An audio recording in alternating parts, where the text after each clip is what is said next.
तो ratio and proportion chapter हम लोग देख रहे हैं, ठीक है।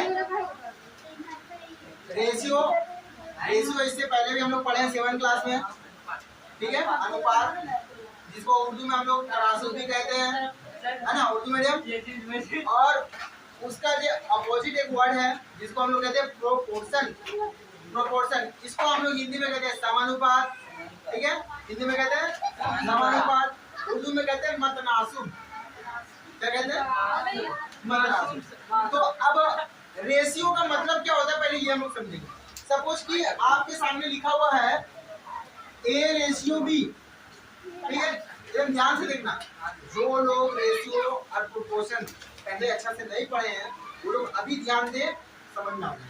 बहुत आसान चैप्टर है और जल्दी समझना, ठीक है। देखेंगे A/B, तो ये जो है ना साइन, ये जो डबल डॉट होता है इसी को हम लोग कहते हैं अनुपात, ठीक है। रेशियो इसी को कहते हैं तनासुब, इसी को कहते हैं तनासुब, यानी रेशियो का साइन। समझ में आ गया? अनुपात का साइन ऐसा होता है। अब जैसे आपको बोला कि A/B, दैट मीन्स क्या? ये अनुपात का मतलब होता है बटा। अनुपात का मतलब क्या होता है? बटा। जैसे A/B है ना, समझ जाए A/B लिखा हुआ, क्या लिखा हुआ है? अभी आपको बोल दें कि C/D है, C/D, वेरी गुड। कहने का मतलब ये है कि अनुपात यानी रेशियो का मतलब होता है बटा, यानी डिवाइड आप लोग कह सकते हैं, ठीक है। अब इसी का जस्ट एक तो और इसके साथ में आ जाता है 2 डॉट। ये तो है ही साथ में रेशियो, और साथ में इसके साथ में एक तो और रेशियो बन जाता है, तो इसको हम लोग कहते हैं प्रोपोर्शन। क्या कहते हैं इसको? यानी समानुपात। इसको कहते हैं समानुपात। सम मतलब 2, अनुपात यानी 2 का अनुपात को मिला के बनता है समानुपात। समझ में आ गया? और ये समानुपात का मतलब होता है बराबर। इसका मतलब क्या होता है? ये समानुपात का मतलब क्या होता है? बराबर। समझ में आ गया? अनुपात का मतलब हो गया बटा, और इस समानुपात का मतलब होता है इक्वल, ठीक है। जैसे कि सपोज आपको मिला है A/B समानुपात C/D, A/B आप लिख सकते हैं A/B बराबर C/D। वाह, वेरी गुड, समझ में आ गया? तो इस तरीके से हम लोग रेशियो और प्रोपोर्शन सीख सकते हैं। समझ में आ गया? अनुपात और समानुपात आसानी से बना सकते हैं। अभी हम लोग के सामने बहुत सारा आपको मिलेगा, जैसे कि बोल दिया जाएगा कि A/B बराबर कोई वैल्यू दे देगा। क्या दे देगा? वैल्यू। सपोज यहाँ 3/2 दे दिया, ठीक है। A/B बराबर 3/2 दे दिया, ठीक है। या ये बराबर ना दे के आपको समानुपात दे दे। समझ में आया क्या? अगर बराबर ना दे के समानुपात दे दे, A/B समानुपात 3/2, दैट मीन्स आप लिख सकते हैं A/B = 3/2, ठीक है। आप बोलेंगे सर A का वैल्यू कंपेयर कर देते हैं, A बराबर 3 और B बराबर 2, सही है, कंपेयर कर सकते हैं इस तरह से। लेकिन जब भी हम लोग ऐसा कंपेयर करेंगे तो उसके साथ में एक कांस्टेंट देंगे। क्या देंगे? कांस्टेंट। जैसे कि इस तरह कहते हैं उसको, है ना, जैसे कि 3K मानेंगे। क्या मानेंगे? पता नहीं कि ये सच में 3 है या कुछ और वैल्यू भी हो सकता है। समझ में? अच्छा, B बराबर आप इसको 2K मानेंगे। क्या मानेंगे इसको? क्यों मानेंगे 2K? हो सकता है K का वैल्यू कुछ और आ जाए, और इसके अगर K का वैल्यू 2 आ जाए तो यहाँ पे 6 हो जाएगा A बराबर, और B बराबर 4 हो जाएगा। होगा कि नहीं? इससे पहले हम लोग बना चुके हैं, लेकिन अब यहाँ पे हम लोग को थोड़ा सा एडवांस मिलेगा। क्या मिलेगा? एडवांस, यानी अब जो चीज पहले कर रहे थे वो चीज नहीं मिलेगा, अब उससे थोड़ा सा बढ़ चढ़कर मिलेगा। तो यहाँ तक हम लोग को समझ में आ गया कि रेशियो एंड प्रोपोर्शन को क्या कहते हैं, ठीक है। डेफिनेशन समझ में आ गया क्या? A/B जो मिला है ना, इधर वाला को हम लोग कहते हैं पूरक पद। क्या कहते हैं? पूरक पद। और इधर वाला को उत्तर पद। क्या कहते हैं? ठीक है, इसको पूरक और इसको उत्तर। तो इंग्लिश में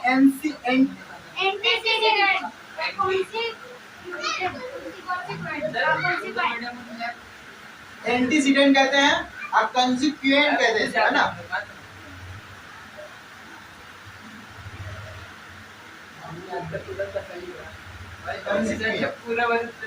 ठीक है। अब यहाँ पे देखिए, आप लोग के सामने सीधा हम लोग बोल सकते हैं ए अनुपात बी लिया।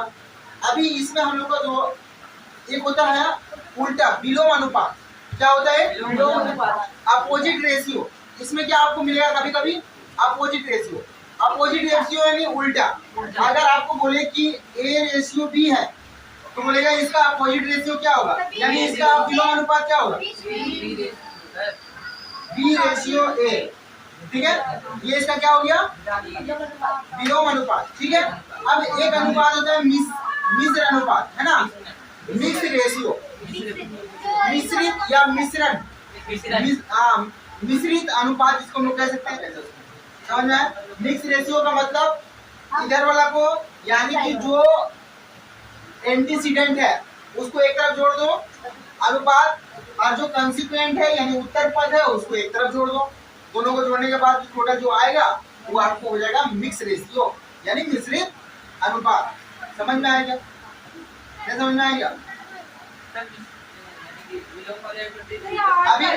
अभी हम बोले 3:2 एंड 4:3 एंड 2:1 बोलेंगे। बताइए तो इसका मिक्स रेशियो क्या होगा? 3, 4, 2।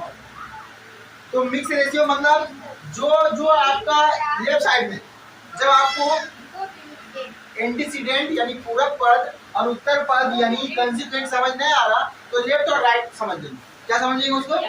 लेफ्ट और राइट। यानी कि मिक्स रेशियो बोले तो लेफ्ट वाला को जोड़ दो एक तरफ और राइट वाला को जोड़ दो एक तरफ। तो लेफ्ट में कौन है? 3 + 4 + 2 अनुपात का साइन दे देंगे, रेशियो का साइन दे देंगे। अब राइट साइड में कौन कौन से है? 7, 2, 9 अनुपात 6, 9:6। अब कटेगा क्या ये दोनों? 3, 3, 9 और 3, 2, 6, 3:2 हो गया। यही इसका मिक्स रेशियो होगा। समझ में आया? कितना आसान है। आया क्या? तो इसको हम लोग मिक्स रेशियो कहते हैं। समझ में? अच्छा, इंसिडेंट और कंसिक्वेंट समझ में आए? उत्तर पद और पूरक पद नहीं समझ में आएगा, लेफ्ट राइट समझ जाएंगे। ठीक है, लेफ्ट वाला को एक तरफ जोड़ देंगे, राइट वाला को एक तरफ जोड़ देंगे, जो मिलेगा वो आपका आ जाएगा टोटल मिक्स रेशियो। ठीक है,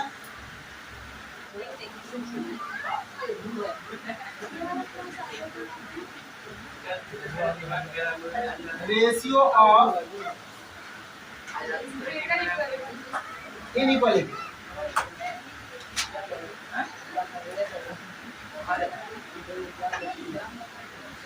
ठीक है। अच्छा देखो, गुरु अनुपात किसको कहते हैं? जब आपका ए अनुपात बी जब भी ग्रेटर देन 1 होता है, इसको हम लोग क्या कहते हैं? ग्रेटर। याद है हम लोग छोटा में सीखे थे कि जिसका तरफ मुंह खुला रहता है वो बड़ा हो जाए। सीखे ना? जैसे कि अभी आप लोग को बोलेंगे ये बुक में हम अभी लिख रहे हैं। ठीक है, तो गिरा जाएगा। समझ में आएगा? ग्रेटर देन, लेस देन और इक्वल टू का साइन हम लोग सीखे हैं नर्सरी में।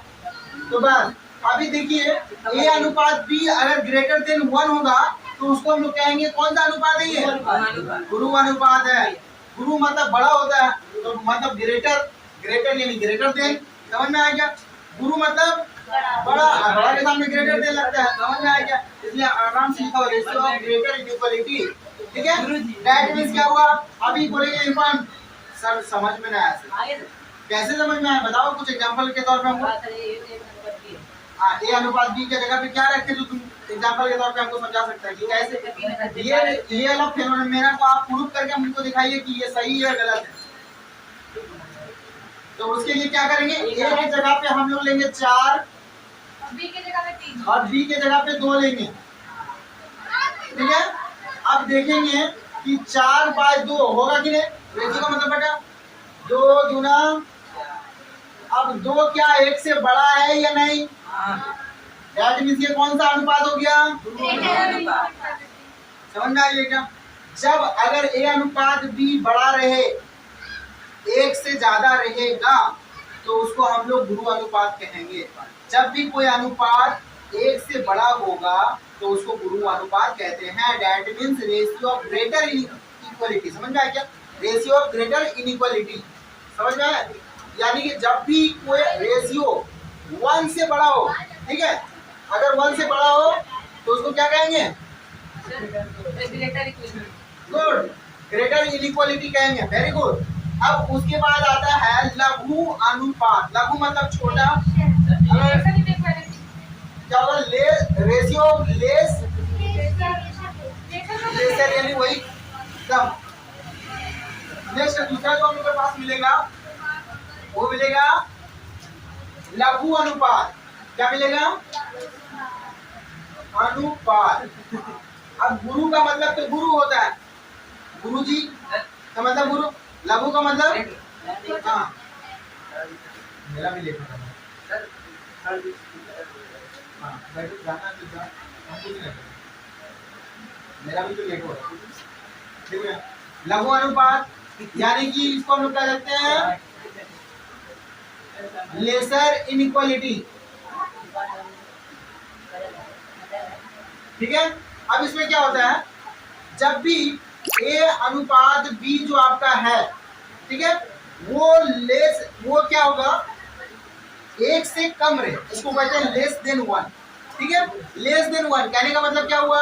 ए अनुपात बी जब भी आपका एक से अगर कम रहेगा तो आप कह सकते हैं कि वो लेसर इनइक्वालिटी है। समझ में आया क्या? अब यहाँ पे क्या करेंगे हम लोग? गलत है, तो वन दो के बराबर हो जाएगा। इसमें एक और इसमें दो बैठा देते हैं, तो एक बटा दो आया। एक बटा दो का मतलब क्या हुआ? 0.5। अब 0.5 कम है कि नहीं वन से? तो ये क्या हो गया? ये अनुपात जो एक अनुपात दो हो गया, ये कौन सा अनुपात हो गया? लघु अनुपात, लेसर इनइक्वालिटी हो गया। Ratio of lesser inequality. समझ में आया क्या? ये वाला इंपॉर्टेंट है भाई, शॉर्ट क्वेश्चन में पूछेगा 1 नंबर का, इसलिए इसको बढ़िया से समझा दिया। समझ में आया? एग्जाम्पल के साथ समझाएं कि ए और बी के जगह 1 2 जब लेते हैं तो भाग आता है, ये 1 से कम है तो डेट मींस ये लेसर इनइक्वालिटी है, और 1 से जो ज्यादा है वो ग्रेटर इनइक्वालिटी है। समझ में आया क्या? गुरु अनुपात और लघु अनुपात क्लियर है सबको? एग्जाम में अगर आएगा तो बोलेगा